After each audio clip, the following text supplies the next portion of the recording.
This is the book of Genesis, chapter 25 and verse 29. Esau sells his birthright. I'm going to read it in the NLT. One day, when Jacob was cooking some stew, Esau arrived home from the wilderness, exhausted and hungry. Esau said to Jacob, "I'm starved. Give me some of that red stew." This is how Esau got his other name, Edom, which means red. "All right," Jacob replied, "but trade me your rights as the firstborn son," right, his birthright. "Look, I'm dying of starvation," said Esau. "What good is my birthright to me now?" But Jacob said, "First, you must swear that your birthright is mine." So Esau swore on oath, thereby selling all his rights as the firstborn to his brother Jacob. Then Jacob gave Esau some bread and lentil stew. Esau ate the meal, then got up and left. He showed contempt for his rights as firstborn, but he wants it now. He wants it back now. Giving all praise, honor, and glory unto Yahweh Ba'ashem Yahushai, Ba'ashem Makakadash, and double honors unto the apostles, elder bishops, and brothers on down at Great Millstone. Salutations to the whole elect. This is your brother Rai Yamian, here to share another lesson. Title of this lesson is CEO lays off 80% of staff for refusing to adopt AI, artificial intelligence, fast enough. Alright, reason why I read Genesis chapter 25, verse 29 to 34 in the beginning is because, in haste, right, or in hunger or whatever situation, Esau made a hasty decision, right, which turned out to be a detriment for him, right? Now it all went down through the spirit, and the birthright was really supposed to be for Jacob, but Esau made a hasty decision. As with Esau in times past, made a hasty decision to sell his birthright for the profit of a red pottage in hunger back then. So Esau laid off 80% of his staff, right, to get ahead of the AI game, right? AI is blowing up. It's getting big now. And every tech CEO and every tech company wants to ride the wave. So here it is. It says this CEO laid off nearly 80% of his staff because they refused to adopt AI, artificial intelligence, fast enough. 2 years later, he says he'll do it again. Published by the Fortune magazine, written by Nick Lichtenberg 7 days ago. This article is very long, but I'll read parts of it to hit the point, right, and close it out, because as in times past, you see how hasty Esau was to make a quick fire decision to help the situation immediately rather than thinking and without faith. So the Edomites of these times is going to make a quick fire decision, right, or a hasty decision to advance themselves immediately, but only to their detriment. And they will try to force you or coerce you in their hasty decision making as well. So here we go. It says Eric Vaughan, if I'm pronouncing it right, CEO of enterprise software powerhouse Ignite Tech, is unwavering as he reflects on the most radical decision of his decades-long career. In early 2023, Salakia convinced that generative AI was an existential transformation. Vaughan looked at his team and saw a workforce not fully on board. His ultimate response, he ripped the company down to the studs, replacing nearly 80% of his staff within a year, according to headcount figures reviewed by Fortune. Over the course of 2023 and into the first quarter of 2024, Vaughan said Ignite Tech replaced hundreds of employees, declining to disclose a specific number. That was not our goal, he told Fortune. It was extremely difficult, but changing minds was harder than adding skills. It was, by any measure, a brutal reckoning. But Vaughan insists it was necessary and says he'll do it again. Right, so laying off people is nothing for Esau, to do. Scriptures says in the book of Habakkuk, the second chapter, that he's, never satisfied, and that his soul that is lifted up in him is not upright. Grab that. I'm going to read a little bit more for some context before I do.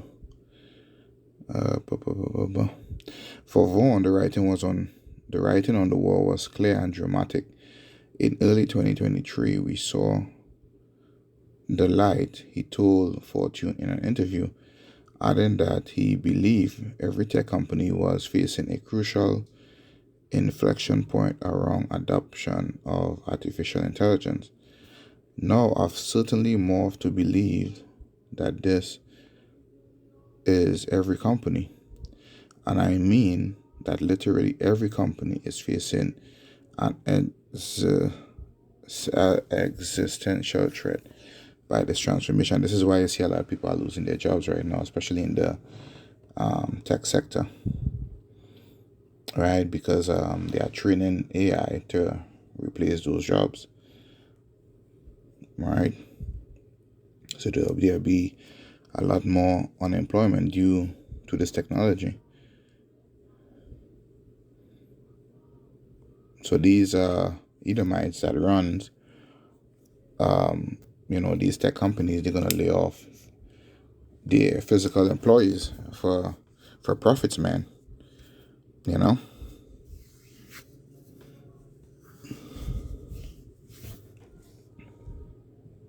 Habakkuk.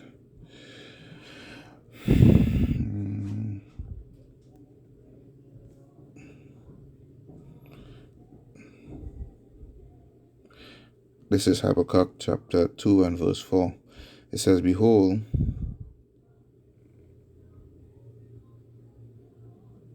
studying to read in NLT, look at the proud, they trust in themselves, and their lives are crooked. Yeah, I read it in the NLT. This is Habakkuk chapter 2 and verse 4. It says, Look at the proud, they trust in themselves. It says, Look at the proud, they trust in themselves, and their lives are crooked. But the righteous will live by his faithfulness in Yahweh, right? So even though, we may work for these particular companies, and we are faced with layoff, having faith in Yahweh Ba'Hashem Yahushai, we'll be able to live, right? Because the scripture says that my servant shall eat, right? Those that are found blameless and doing the right things in the sight of Yahweh Ba'Hashem Yahushai, will live. Right, and I'm going to carry that over back into the KJV. It says, Behold, his soul, which is lifted up, is not upright in him, but the just shall live by his faith. Verse 5, NLT. It says, Wealth is treacherous, and the arrogant are never at rest. They open their mouths wide as a grave, and like that, they are never satisfied. In their greed, they have gathered up many nations and swallowed up many people. Right? Devour, destroyed, enslave, right?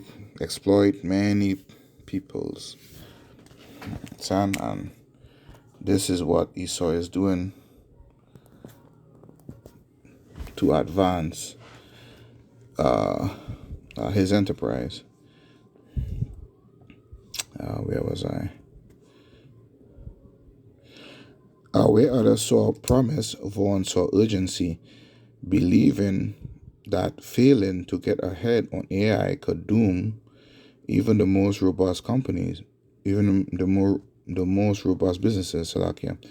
He called an all-hands meeting with his global remote team, going over the comfortable routes and quarterly goals. Instead, his message was direct. Everything would now evolve around AI. We are going to give a gift to each of you, and that gift is tremendous investment of time, tools, and education projects to give you a new skill, he explained.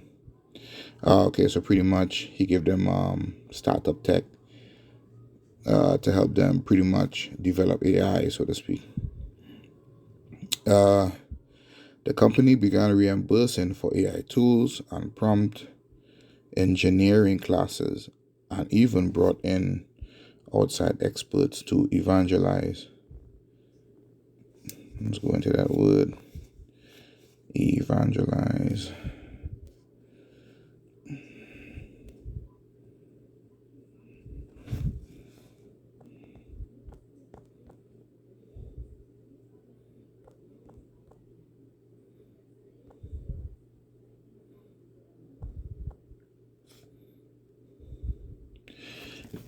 Late 14th century from old French evangelizer, to spread or preach the gospel, and directly from Church Latin evangelizer, to spread and or preach the gospel. Oh man. So this AI thing is like a doctrine, man, you know what I mean?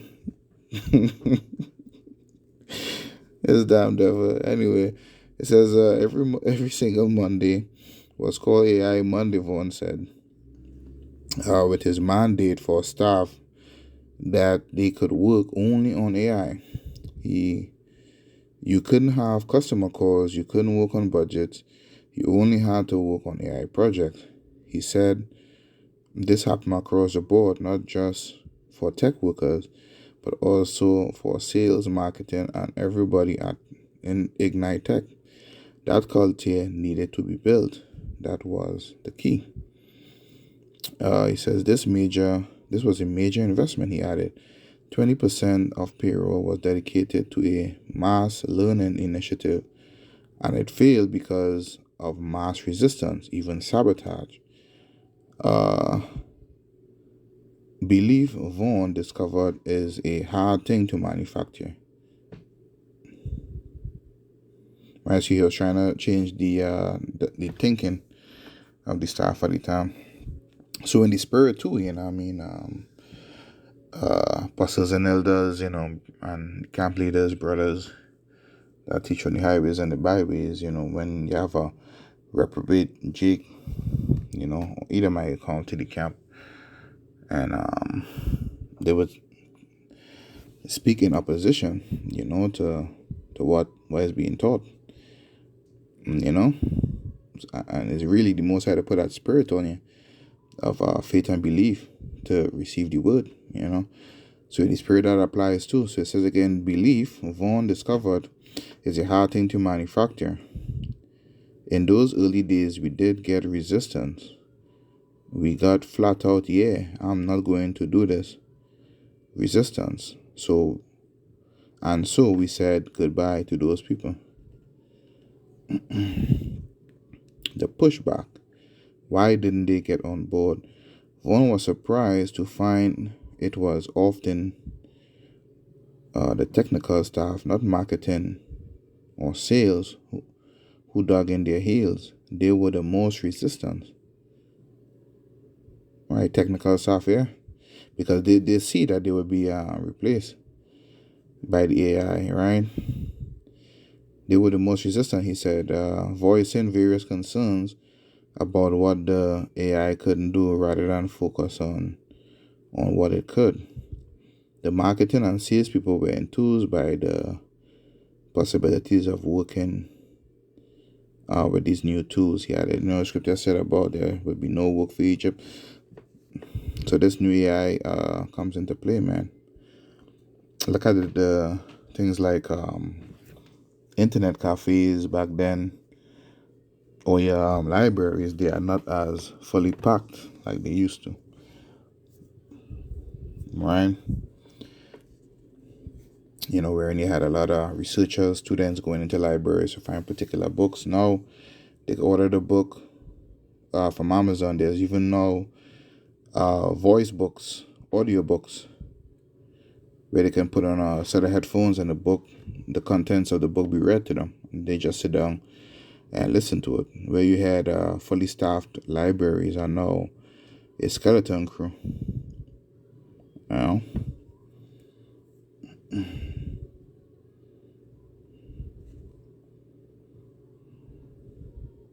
I'll read a little bit more. It says, this fiction is born out of a broader research according to the 2025 Enterprise AI Adoption Report by writer, an agentic AI platform for enterprises. 1 in 3 workers say they've actively sabotaged their company's AI rollout, a number that jumps to 41% of millennial and Gen Z employees. This can take the form of refusing to use AI tools, intentionally generating low quality products, or avoiding training altogether.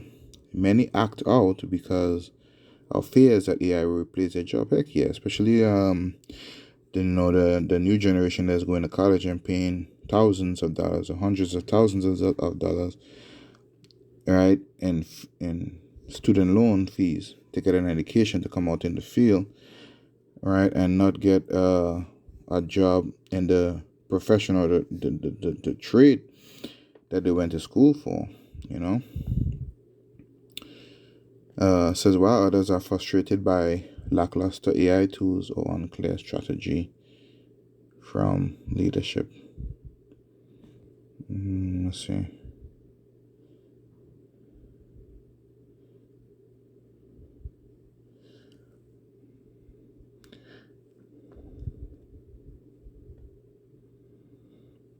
Yeah, so you see the pride, he said that he would do it again. He fired all those people within a course of a year.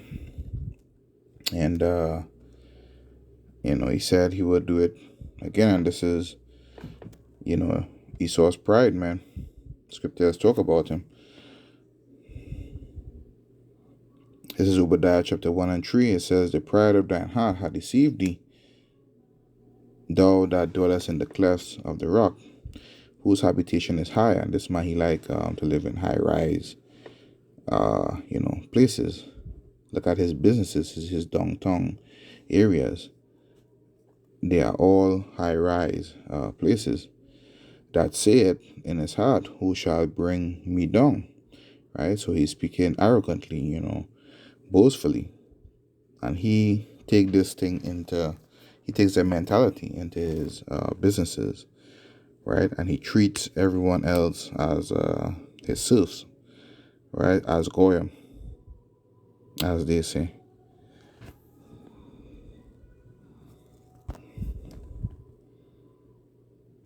He said he would do it again, man. This is the man that you're dealing with. But like I said, it's a very long read. Just wanted to get to the point, the pride and the haste that this man moves in to get ahead. All right, and with how it says here, the CEO laid off nearly 80% of his staff because they refused to adapt AI fast enough. and he fired all those people, right? He's going to use that same method when it comes to the mark of the beast, right? Because when this thing roll out, they're going to want to get steam rolling fast enough. You understand? They want to, with the crisis that they're going to bring in, people are going to want to go back to work quickly. They're going to want to have homes quickly, have apartments quickly, have a stable life quickly. Right? So he's going to come down with great wrath against those who will refuse to take it. Because as you see in the article, you had those that did a sabotage, right? Who pretty much wanted to keep the way things were, keep the way things are, right? With human interaction and employment, all right? So you are going to have resistance with the mark of the beast. So this is Revelation 12 and verse 12. It says, "Therefore rejoice, ye heavens, and ye that dwell in them."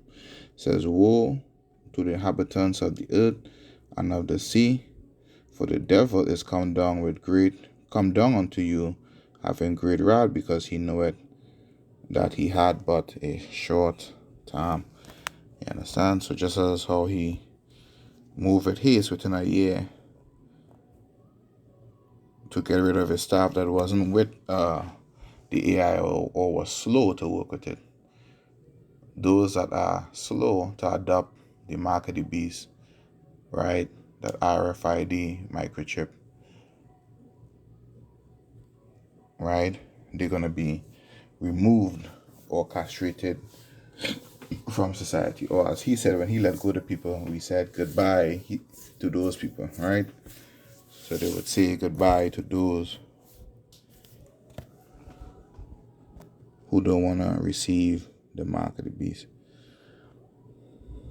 And I'll end with this in Revelation chapter 16, verse 13 and 16, Salakia. It says, "And he calls it all, both small and great, rich and poor, free and bond, to receive a mark in their right hand or in their foreheads." You understand? Right? And those who don't receive that mark will be put, to death. So as I read in the book of Genesis, verse 25, 29 to 34, how Esau moved with haste, right, to alleviate his situation of hunger at the time. And as this boss, he saw the trend of AI coming, and he wanted to get ahead of it. So he fired his employees, right, to get an advancement or create a culture or mindset, right, of AI generation. And so when he rolls out the mark of the beast, he's going to come down with great wrath quickly, right, to remove those that do not want to enter into his slavery new world order. So that's all I got, man. I saw this article and it intrigued me to do a lesson on it. Lord willing, it cause you to open your eyes to see where things is going on. When you see articles like this, you will know that it's all steps leading to the mark of the beast. Alright? So the Most High put the salve on your eyes to see where this thing is going. Right? So that you wouldn't be, deceived. Yeah. So until the next time, Shalom.